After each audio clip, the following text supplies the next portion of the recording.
انسان 9 ماہ 9 مہینے ماں کے پیٹ میں رہتا ہے، اور جب یہ پیدا ہوتا ہے تو اسے کچھ بھی معلوم نہیں ہوتا۔ انسان تو 9 مہینے ماں کے پیٹ میں رہتا ہے، جبکہ مرغی کا بچہ کم دنوں ماں کے پیٹ میں رہتا ہے، تھوڑے دن انڈے میں رہتا ہے۔ مرغی کا بچہ کم دنوں میں پیدا ہوتے ہی انڈے سے باہر نکلتے ہی دانا چگنے لگ جاتا ہے، دانا چگنے لگ جاتا ہے۔ اسے پتا ہوتا ہے کہ میں نے کیا کھانا ہے کیا نہیں کھانا، کیا پینا ہے کیا نہیں پینا۔ دانا چگنے کا طریقہ یہ نہ ماں سے پوچھتا ہے نہ ہی باپ سے پوچھتا ہے، نہ ماں سکھاتی ہے نہ ہی باپ سکھاتا ہے، اور نہ ہی اسے پوچھنے کی ضرورت ہوتی ہے کہ کون سی چیز میرے فائدے مند ہے اور کون سی چیز میرے لیے نقصان ہے۔ مجھے بتاؤ تو صحیح، یہ میرے کریم رب کی قدرت کا کرشمہ نہیں ہے تو اور کیا ہے؟ اور اگر میں چوہے کی بات کروں، چوہا ماں کے پیٹ سے باہر نکلا، پہلا دن ہے، ماں کے پیٹ سے باہر نکلا، جب اسے بلی نظر آئی، بلی کو دیکھتے ہی یہ چوہے کا بچہ الٹے پاؤں واپس دوڑا۔ مجھے بتاؤ تو صحیح، اسے اتنا علم کس نے دیا ہے؟ اس کو کس نے بتایا ہے کہ بلی تیری دشمن ہے؟ الٹے پاؤں دوڑ جا، اپنی جان بچا لے، یہ تجھے مار ڈالے گی۔ مجھے بتاؤ تو صحیح، یہ علم اس کو کس نے دیا ہے؟ اللہ اکبر! ماں نے تو اسے سکھایا ہی نہیں، ماں کو تو وقت ہی نہیں ملا سکھانے کا، جبکہ ہمارے بچے آگ میں ہاتھ ڈال دیتے ہیں، گرم دودھ میں ہاتھ ڈال دیتے ہیں۔ 6 فٹ کے بستر پر ہم بچے کو سلاتے ہیں، ہمارا بچہ کبھی ادھر گرتا ہے کبھی ادھر گرتا ہے، کبھی دائیں گرتا ہے کبھی بائیں گرتا ہے، جبکہ بلی کے بچے کو اگر دیوار پہ بٹھا دو 5 گھنٹے بھی بیٹھا رہے گا، گرے گا نہیں۔ حضرت انسان لا علم پیدا ہوتا ہے، جاہل پیدا ہوتا ہے، کمزور پیدا ہوتا ہے، مگر طاقتور ہوتے ہی خود کو خدا سمجھنے لگ جاتا ہے۔ ہاں کمزور پیدا ہوتا ہے، مگر 4 دن کی مہلت پا کر حضرت انسان اپنی اوقات بھول جاتا ہے، اور جب انسان اپنی اوقات بھول جاتا ہے پھر اسے اتنا پتہ بھی نہیں رہتا کہ مٹی کا کھلونا جیتے جی تو بہت شور مچاتا ہے، لیکن جب مرتا ہے تو مر ہی جاتا ہے۔ اے حضرت انسان، تیرے غرور کی اوقات تو بس اتنی سی ہے، تیرے تکبر کی اوقات تو بس اتنی سی ہے، تیرے فخر کی اوقات تو بس اتنی سی ہے کہ جب تو دنیا میں آیا تھا، پیدا ہوا تھا، تو لوگوں نے ہی تیرے ننگے وجود کو ڈھانپا تھا، اور جب تو دنیا سے گیا تھا، مرا تھا، تو لوگوں نے ہی تیرے ننگے وجود کو ڈھانپ کر تجھے رخصت کیا تھا۔ تو غرور کس بات کا کرتا ہے؟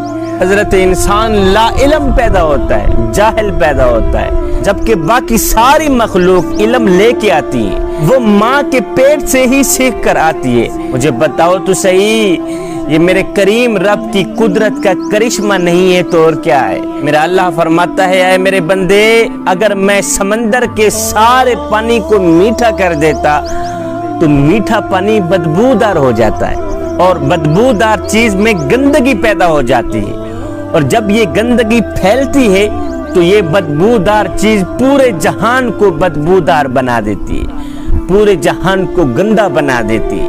مجھے بتاؤ، تھوڑا سا پانی بدبودار ہوتا ہے تو ساتھ میں گزرنا دشوار ہو جاتا ہے، مشکل بن جاتا ہے، اور اگر ساتوں سمندر کا پانی بدبودار ہو جاتا پھر میرے خیال میں تو یہی عذاب ہمارے لیے کافی ہو جاتا۔ لیکن سنو، میرے اللہ نے تمہارے لیے پانی کو کڑوا کر دیا، پانی میں نمک ڈال دیا ہے تاکہ تمہیں کسی قسم کی تکلیف نہ پہنچے۔ جس طرح میرے اللہ نے پانی کو پاک و شفاف بنایا، اسی طرح میرے اللہ نے ہمارے دل کو بھی پاک و شفاف بنایا تھا، ہمارے دل کو بھی پاک بنایا تھا، صاف بنایا تھا۔ آج پانی تو صاف و شفاف رہ گیا، لیکن ہمارے دل گندے ہو گئے، ہمارے دل ناپاک ہو گئے، ہمارے دلوں میں گندگی بیٹھ گئی، ہمارے دل میلے ہو گئے، کچیلے ہو گئے۔ اب ان گناہوں کی گندگی میں ڈوبے دلوں کو صاف کرنے کے لیے میرے کریم آقا نے ایک طریقہ بھی بتایا ہے۔ صحابہ نے عرض کی، یا رسول اللہ، جب برتن میلے ہوتے ہیں تو ہم برتنوں کو تو صاف کر لیتے ہیں، اور جب دل میلے ہو جاتے ہیں اپنے میلے کچیلے دلوں کو صاف کیسے کریں؟ تو میرے کریم آقا نے فرمایا صحابہ اگر دلوں پہ میل چڑھ جائے تو تلاوت قرآن کر لیا کرو، اگر دل گندے ہو جائیں تو سماعت قرآن کر لیا کرو، اگر دلوں پہ زنگ چڑھ جائے تو قرات قرآن کر لیا کرو۔ فرمایا صحابہ تم کہتے ہو برتنوں تک ہاتھ پہنچ جاتا ہے، دلوں تک ہاتھ نہیں جاتا، دل کیسے صاف کریں؟ فرمایا میری امت قرآن کی طاقت کو سمجھ جاؤ، قرآن کی قوت کو سمجھ جاؤ۔ فرمایا جس جگہ مومن کا ہاتھ نہ پہنچے وہاں میں محمد کا قرآن پہنچ جاتا ہے۔ اللہ اکبر۔ دلوں کو پاک کرنے کے لیے، دلوں کو صاف و شفاف کرنے کے لیے راتوں کی تاریکیوں میں اٹھ اٹھ کے قرآن پڑھا کرو۔ اگر تم چاہتے ہو تمہارے دل ایک بار پھر پاک ہو جائیں، شفاف ہو جائیں، صاف ہو جائیں، تو پھر راتوں کی تاریکیوں میں اٹھ اٹھ کے قرآن پڑھا کرو اور قرآن پڑھتے وقت رویا کرو۔ اگر ہو سکے تو آنکھوں میں سے آنسو بھی بہا لیا کرو، اگر رونا نہ بھی آئے تو رونے کی کوشش کر لیا کرو۔ حضرت داتا علی حجویری سے پوچھا گیا حضرت اگر رونے کی کوشش کریں پھر بھی رونا نہ آئے تو کیا کریں؟ آپ نے فرمایا پھر اپنے مقدر پہ رویا کریں۔ اتنے سنگ دل ہو گئے ہو کہ آنکھیں آنسو بہانا بھی چھوڑ گئیں۔ اللہ تعالیٰ نے ہمیں کن کن نعمتوں سے نہیں نوازا، یہ پھل ہم سے کہہ رہے ہیں مجھے دیکھ اللہ نے مجھے تیرے لیے بنایا ہے اور تجھے اپنے لیے بنایا ہے۔ ارے بدبخت تو مجھے کھا کر اپنا سر سجدے میں تو رکھ دے، 2 وقت کا چارہ کھا کر 1 ٹائم کا پانی پی کر گائے دودھ دینے کو تیار ہو جاتی ہے، مگر دن رات اس کریم رب کا رزق کھا کر اس کی نافرمانی کرتے ہوئے تجھے شرم نہیں آتی؟ اور نادان پھر تجھ سے بہتر تو وہی کمیاروں کا کھوتا نکلا۔ اگر مالک کھوتے کو چارہ نہ ڈالے تو کھوتا پورا دن باہر سے چر کر آتا ہے، شام کو نوکری مالک کی کرتا ہے۔ اور نادان کتنا بے وقوف ہے تو، کتنا نادان ہے تو کہ تو کھاتا بھی مالک کا ہے، نافرمانی بھی مالک کی کرتا ہے۔ جب تو اس کی نافرمانی کرتا ہے، ناشکری کرتا ہے، تو پھر اس کا دیا رزق تو کیوں کھاتا ہے؟ جب تو اس کا شکر ادا نہیں کر سکتا، جب تو اسے ایک سجدہ بھی نہیں کر سکتا، تو پھر اس کا دیا رزق تو کیوں کھاتا ہے؟ ایک بزرگ کی آنکھوں کا آپریشن ہوا نا، تو ڈاکٹر نے اسے کچھ دنوں کے لیے سجدہ کرنے سے روکا، نماز پڑھنے سے روکا۔ اب اس بزرگ نے کیا کیا؟ کھانا پینا ہی بند کر دیا۔ گھر والوں نے پوچھا بابا جی ڈاکٹر نے تو آپ کو سجدہ کرنے سے روکا تھا، کھانا کھانے سے تو نہیں روکا تھا، اور کھانا کھانے سے تو نہیں روکا تھا۔ بزرگ رو کر کہتا ہے بیٹے جس مالک کو سجدہ نہ کر سکوں اس کا رزق کھاتے ہوئے مجھے شرم آتی ہے۔ میں اس کا رزق کیسے کھاؤں جس کو سجدہ بھی نہیں کر سکتا، جس کا شکریہ ادا بھی نہیں کر سکتا؟ دانو سوچو تو صحیح، یہ کان جو گوشت کا لوتھڑا ہے یہ سنتا کیسے ہے؟ یہ زبان جو گوشت کا لوتھڑا ہے یہ بولتا کیسے؟ اس لوتھڑے میں سے آواز کس طرح نکلتی ہے؟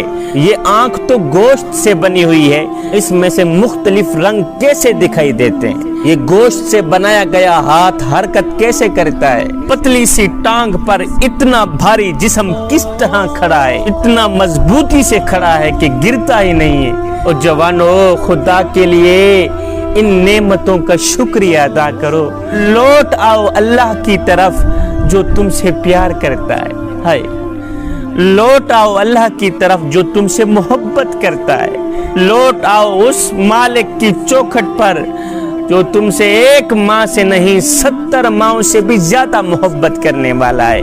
ایک حدیث میں آتا ہے میرے بندو تم جس سے محبت کرتے ہو اس کی محبت بھی فانی، اس کا محبوب بھی فانی، اور جو اللہ سے محبت کرتا ہے اس کی محبت بھی باقی، اس کا محبوب بھی باقی۔ جوانو جو چیز اللہ کو پسند ہے وہ تمہیں بھی پسند ہونی چاہیے، اور جو چیز اللہ کو ناپسند ہے، جو چیز اس کے رسول کو ناپسند ہے وہ تجھے بھی ناپسند ہی ہونی چاہیے۔ تجھے اس چیز کے قریب نہیں جانا چاہیے کیونکہ یہ چیز اللہ اور اس کے رسول کی ناپسندیدہ چیز ہے۔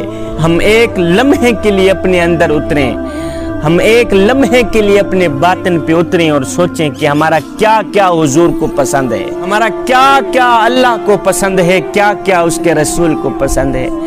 مدینے کی گلی سے میرے کریم نبی کا گزر ہوا نا، میرے نبی نے دیکھا ایک خوبصورت مکان بن رہا تھا، عالی شان مکان بن رہا تھا۔ میرے نبی نے دیکھا، پوچھا میاں یہ کس کا مکان بن رہا؟ کسی نے کہا جی فلاں انصاری کا مکان بن رہا، فلاں انصاری کا مکان بن رہا۔ خیر میرے حضور آگے چلے گئے، کسی نے پیچھے اس انصاری کو کہا میاں تیری گلی سے حضور کا گزر ہوا تھا، حضور نے تیرے مکان کو دیکھا تھا، حضور کا چہرہ بتا رہا تھا کہ تیرا مکان حضور کو پسند نہیں آیا۔ اس نے کہا اچھا میرا مکان میرے کریم آقا کو پسند نہیں آیا؟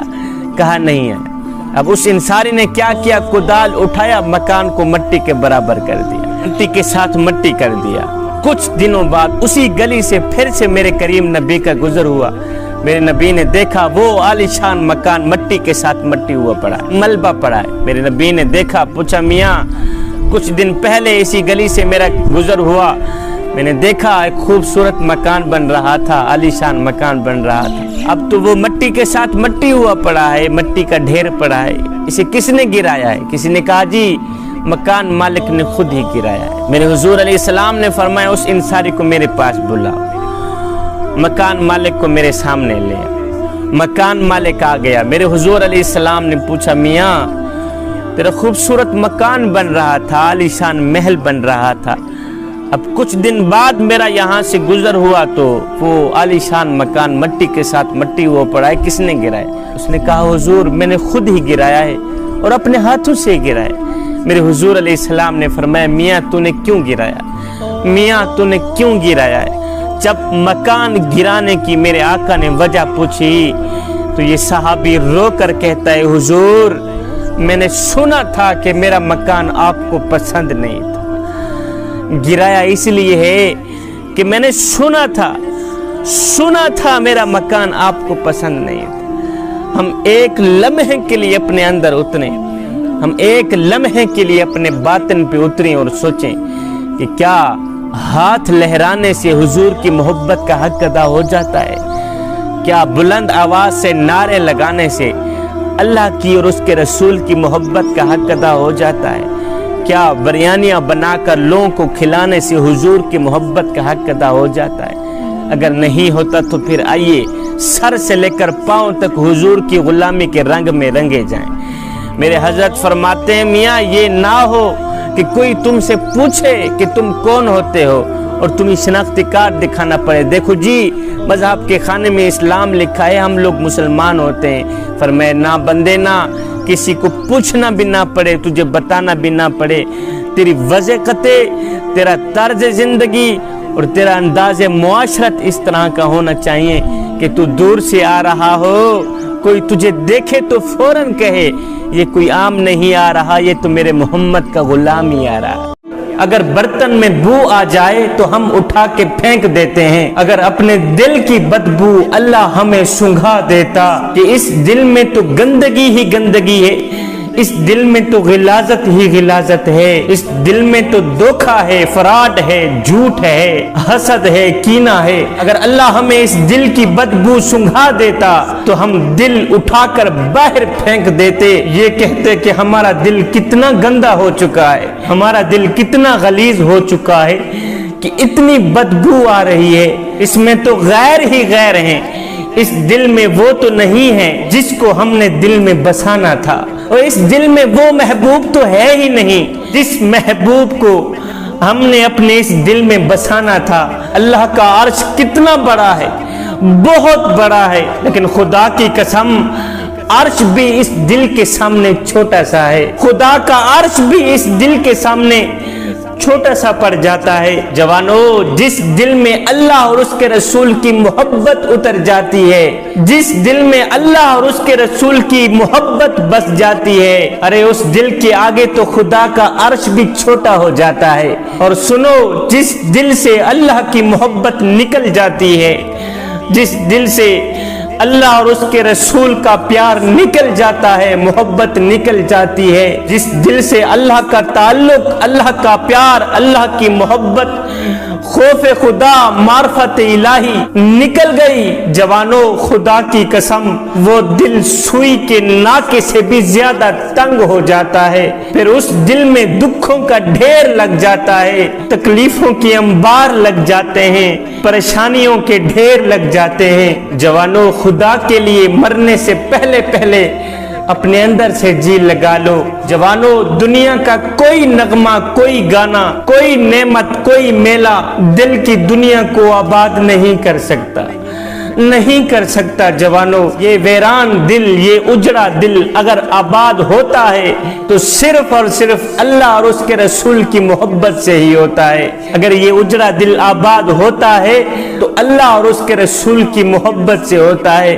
جوانوں اس دل میں اللہ کی محبت ہوگی تو یہ آباد ہوگا، اس دل میں اس کے رسول کا پیار ہوگا تو یہ آباد ہوگا۔ اگر اس دل سے اللہ کی محبت نکل گئی، اس کے رسول کا پیار نکل گیا تو یاد رکھنا کائنات کا حسین منظر بھی اس دل کو آباد نہیں کر سکتا، کائنات کا حسین منظر بھی اس دنیا کو آباد نہیں کر سکتا۔ میاں اگر اس دل سے اللہ کی محبت نکل گئی پھر اس دنیا کا دیا نہ جل سکے گا، نہ کوئی جلا سکے گا اور نہ ہی کبھی جلے گا، پھر اس میں اندھیرا ہی اندھیرا رہے گا، پھر اس میں تاریکی ہی تاریکی رہے گی۔ جوانوں اس دل کا کنیکشن مالک کی ذات سے کٹ گیا ہے، اس لیے اس دل کی شمع بجھی ہوئی ہے، اندھیرا ہی اندھیرا ہے، تاریکی ہی تاریکی ہے۔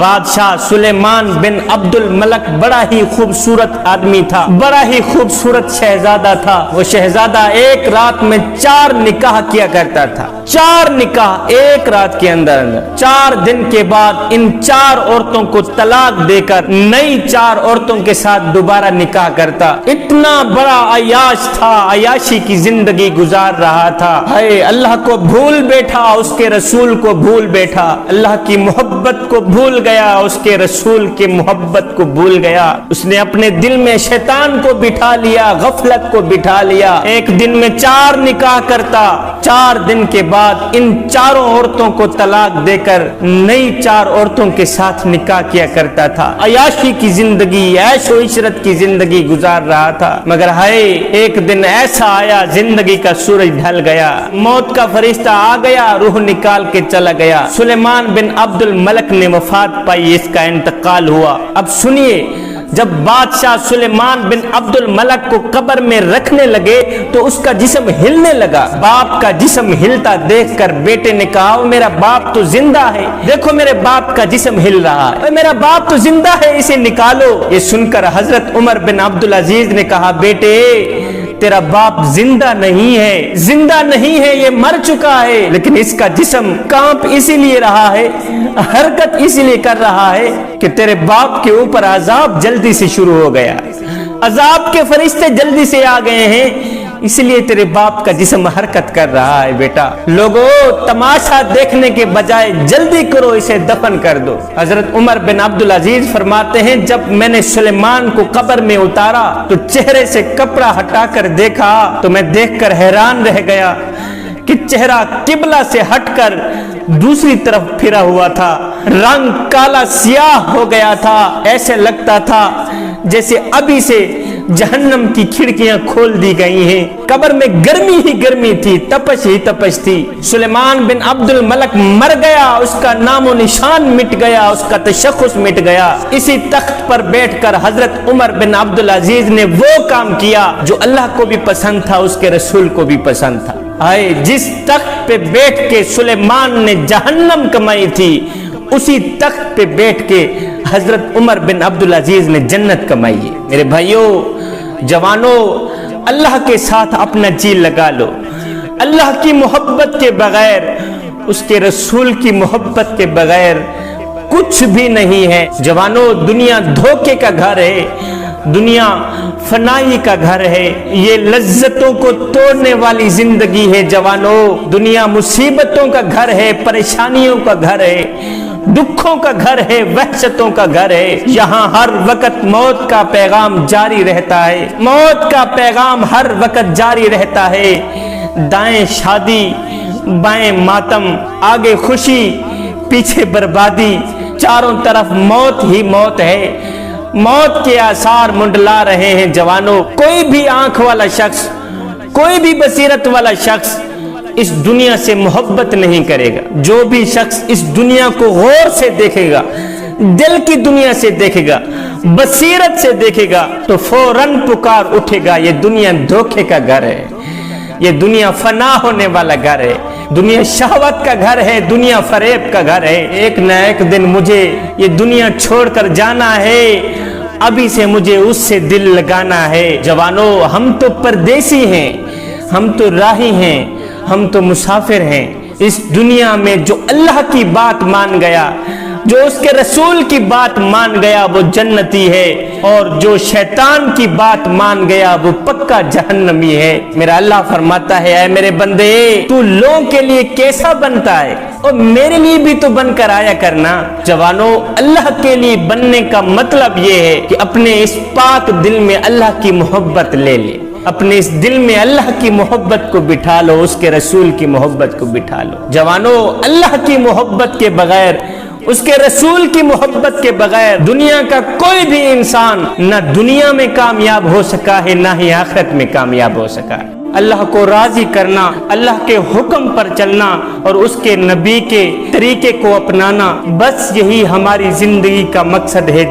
اللہ تعالیٰ کے نام سے آغاز ہے جو جہان کو قائم رکھنے والا ہے۔ وہ ایسا حکیم ہے کہ بات کو زبان پہ پیدا فرما دیتا ہے، بندے کی بخشش فرمانے والا ہے، دعاؤں کو قبول کرنے والا ہے، جو بادشاہوں کی بھی سنتا ہے، گداؤں کی بھی سنتا ہے، فقیروں کی بھی سنتا ہے، جو امیروں کی بھی سنتا ہے، گناہ بخشنے والا ہے، سب پہ کرم کرنے والا ہے، ایسا عزت دینے والا ہے کہ کوئی بھی اس کے در سے پھر گیا تو اس کو کوئی بھی عزت نہ دے سکا، اور جو اس کے در پہ آ گیا، جو اس کے دروازے پہ آ گیا، جس نے اس کی چوکھٹ پہ آ کے اپنا سر جھکا دیا، اسے اللہ اتنی عزت دیتا ہے، اتنی عزت دیتا ہے کہ کائنات کی کوئی بھی طاقت اسے بے عزت نہیں کر سکتی، اسے ذلیل نہیں کر سکتی۔ بڑی بڑی عظمتوں والے بادشاہ اس کے دروازے پہ جھکے ہوئے ہیں، عزتوں والے، بڑے بڑے مقام والے، عہدوں والے بادشاہ میرے کریم رب کی چوکھٹ پہ جھکے ہوئے ہیں۔ گنہگاروں کو جلدی پکڑتا نہیں اور نہ ہی ظالموں کو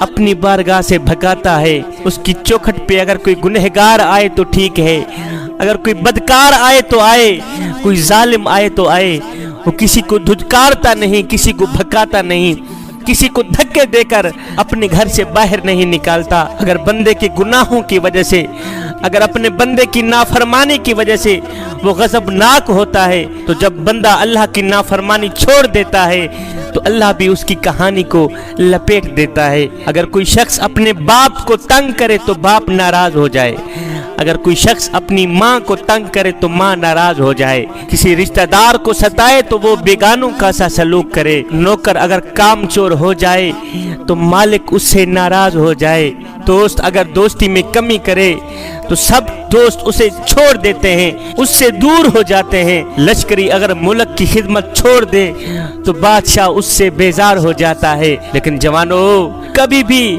میرے اللہ نے ہماری گنہگاری کی وجہ سے، ہماری نافرمانی کی وجہ سے اپنے رزق کے دروازے بند نہیں کیے۔ گنہگاروں کو بھی رزق دے رہا ہے، تو صبح سے لے کر شام تک اس کی نافرمانی کرتے ہیں، انہیں بھی رزق دے رہا ہے، اور جو صبح سے لے کر شام تک اس کی ذات کے آگے جھکے پڑے ہیں، ان کا سر سجدوں میں ہے، کہہ رہے ہیں سبحان ربی الاعلی، سبحان ربی الاعلی، وہ انہیں بھی رزق دے رہا ہے، بدکاروں کو بھی رزق دے رہا ہے، مظلوموں کو بھی رزق دے رہا ہے، اور ظالموں کو بھی رزق دے رہا ہے۔ مالک اگر کھوتے کو چارہ نہ ڈالے تو گدھا پورا دن باہر سے چر کر آتا ہے، شام کو نوکری مالک ہی کرتا ہے۔ اے بندے، تو کتنا نادان ہے کہ تو کھاتا بھی مالک کا ہے، نافرمانی بھی مالک ہی کرتا ہے۔ اے بندے، تو اس کی فرما برداری کر نہ کر، تو نماز پڑھ یا نہ پڑھ، اس کے آگے اپنا سر جھکا یا نہ جھکا، وہ تجھے بھی رزق دے گا، وہ تیرا بھی خیال رکھے گا، تیرے چھوٹے چھوٹے بچوں کا بھی خیال رکھے گا۔ وہ کتنا کریم ہے، وہ کتنا رحیم ہے۔ اس کے علم کی وسعتوں کا عالم یہ ہے کہ دونوں جہاں اس کے علم کے سمندر کے سامنے